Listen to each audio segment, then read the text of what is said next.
الحمد لله رب العالمين الصلاة والسلام على خاتم النبيين وعلى آله وصحبه أجمعين أما بعد فأعوذ بالله من الشيطان الرجيم بسم الله الرحمن الرحيم قال الله تعالى في سورة الأنعام وما قدر الله حق قدره إذ قالوا ما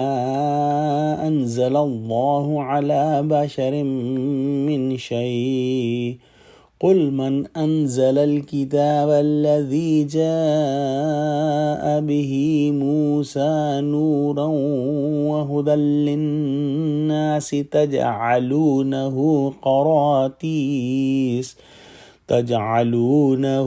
قراتيس تبدونها وتخفون كثيرا وعلمتم ما لم تعلموا أنتم ولا آباؤكم قل الله ثم ذرهم في خوضهم يلعبون۔ ترجمہ: اور ان لوگوں نے خدا کی جیسی قدر جاننی چاہی تھی نہ جانی جب انہوں نے کہا کہ خدا نے انسان پر وحی اور کتاب وغیرہ کچھ بھی نازل نہیں کیا۔ کہو، جو کتاب موسیٰ لے کر آئے تھے اسے کس نے نازل کیا تھا؟ جو لوگوں کے لیے نور اور ہدایت تھی، اور جسے تم نے علیحدہ علیحدہ اوراق پر نقل کر رکھا ہے، اور ان کے کچھ حصے تو ظاہر کرتے ہو اور اکثر کو چھپاتے ہو، اور تم کو وہ باتیں سکھائی گئیں جن کو تم نہ جانتے تھے اور نہ تمہارے باپ دادا۔ کہہ دو، اس کتاب کو خدا ہی نے نازل کیا تھا، پھر ان کو چھوڑ دیا کہ اپنی بیہودہ بکواس میں کھیلتے رہیں۔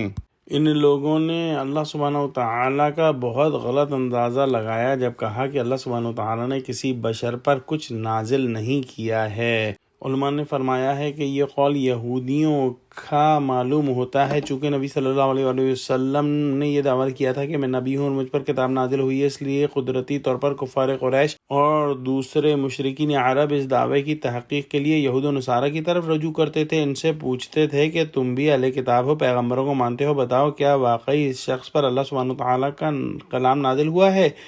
پھر جو کچھ جواب وہ دیتے اسے نبی صلی اللہ علیہ وآلہ وسلم کے سرگرم مخالفین جگہ جگہ بیان کر کے لوگوں کو گمراہ کرتے تھے۔ اسی لیے یہاں یہودیوں کے اس قول کو، جسے مخالفین اسلام نے حجت بنا رکھا تھا، نقل کر کے اس کا جواب دیا جا رہا ہے۔ یہ کس قدر عجیب بات ہے کہ ایک یہودی جو خود تورات کو خدا کی کتاب مانتا ہے اور مانتا ہے کہ یہ حضرت موسیٰ علیہ السلام جو کہ بشر تھے ان کو دی گئی، لیکن یہ نہیں مانتا کہ اللہ سبحانہ وتعالیٰ نے حضور صلی اللہ علیہ وآلہ وسلم پر کتاب نازل فرمائی، یہ اس کی ضد اور ہٹ درمی کا ثبوت ہے۔ اور اپنی مخالفت میں اس حد تک یہ لوگ اندھے ہو گئے تھے کہ حضور صلی اللہ علیہ وسلم کی رسالت کی تردید کرتے کرتے خود جو ہے اپنے نبی کی رسالت ہی کی تردید کر گئے۔ اور جو یہ فرمایا اس آیت میں کہ اللہ سبحانہ وتعالیٰ کا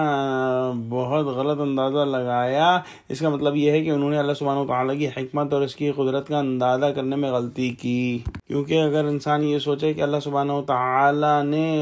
انسان کو ذہانت کے ہتھیار اور تصرف کے اختیارات تو دے دیے، مگر اس کی صحیح رہنمائی کا کوئی انتظام نہ کیا، بلکہ اسے دنیا میں اندھا دھند کام کرنے کے لیے یوں ہی چھوڑ دیا، یہ خدا کی حکمت کا غلط اندازہ لگانا ہے۔ اللہ سبحانہ وتعالیٰ فرماتا ہے کہ ان سے پوچھو کہ پھر وہ کتاب جسے موسیٰ علیہ السلام لائے تھے، جو تمام انسانوں کے لیے روشنی اور ہدایت تھی، جسے تم پارا پارا کر کے رکھتے ہو، کچھ دکھاتے ہو، بہت کچھ چھپاتے ہو، اور جس کے ذریعے سے تم کو وہ علم دیا گیا تھا جو تم نہ جانتے تھے اور نہ تمہارے باپ دادا جانتے تھے۔ اس آیت میں یہودیوں کی فتویٰ فروشی کی طرف بھی اشارہ ہے کہ وہ تورات کے کچھ حصوں کو ظاہر کرتے تھے اور کچھ حصوں کو چھپاتے تھے، اور اپنی مرضی کے فتوے لوگوں کو دے کر دنیاوی منفعت حاصل کرتے تھے اور پورا سچ چھپاتے تھے، جیسا کہ انہوں نے ایک بڑا سچ یہ چھپایا کہ حضور صلی اللہ علیہ وآلہ وسلم کی بشارت تورات میں موجود تھی، اور ان کے علماء نے اس بشارت کو ہم یہودیوں سے چھپا لیا۔ آخر میں فرمایا کہ اس کتاب کو خدا ہی نے نازل کیا ہے، اور پھر اللہ سبحانہ وتعالی نے تم لوگوں کو چھوڑ دیا ہے کہ اپنی بیہودہ بکواس میں کھیلتے رہو۔ دعا کرتے ہیں کہ اللہ سبحانہ وتعالی ہم کو قرآن کا فہم عطا فرما۔ آمین۔ وآخر دعوانا الحمد للہ رب العالمین۔ السلام علیکم ورحمۃ اللہ وبرکاتہ۔